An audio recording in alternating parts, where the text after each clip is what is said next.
এই 12 জনকে নবীজি বায়াত করালেন। এই 12 জন একটা রিকোয়েস্ট করলো, ইয়া রাসূলুল্লাহ, আমাদের মদিনা একটা উর্বর জায়গা, আপনি যদি আপনার সাহাবীদের মধ্যে একজন যোগ্য সাহাবীকে পাঠাতেন, তাহলে উনি গিয়ে মদিনায় দাওয়াতের কাজ করতো, তাহলে ইসলাম আরো সম্প্রসারিত হতো। এটা কাদের কথা ছিল? এই 12 জনের। তো এবার নবী সাল্লাল্লাহু আলাইহি সাল্লাম, সুবহানাল্লাহ, আবু বকর রাদিয়াল্লাহু আনহুকে না, উমর রাদিয়াল্লাহু আনহুকেও না, হামজা রাদিয়াল্লাহু আনহুকেও না, হ্যাঁ, আর কে, আব্দুর রহমান বিন আউফ রাদিয়াল্লাহু আনহুকেও না, জান্নাতের সুসংবাদ প্রাপ্ত 10 জন সাহাবী যে লিস্ট আছে, এই লিস্টের কোনো সাহাবীকে তিনি পাঠালেন না। বরং তিনি একজন ধনীর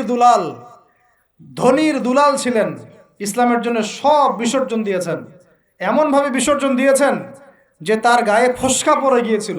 উহুদ যুদ্ধের দিন তাকে দাফন করা হয়েছে শাহাদাতের পরে, এক মানে কাফনের 2 টুকরা কাপড় পর্যন্ত পাওয়া যায় নাই।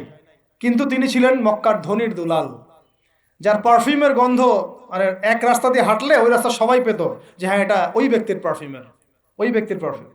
তার মতো কাপড় আর কারো ছিল না। এত লাক্সারিয়াস লাইফ লিড করতেন, বাংলাদেশের সবচেয়ে কোটিপতি ছেলের মতো মনে করেন। এইরকম ধনীর একজন দুলাল ইসলাম কবুল করার পর তার অবস্থা এমন হয়েছে যে তাকে এক কাপড়ে দাফন করা হয়েছে, সুবহানাল্লাহ, তা উহুদের মাঠে। বিখ্যাত সাহাবী, বিখ্যাত দাঈ ইলাল্লাহ, তার নাম মুসআব বিন উমাইর রাদিয়াল্লাহু আনহু।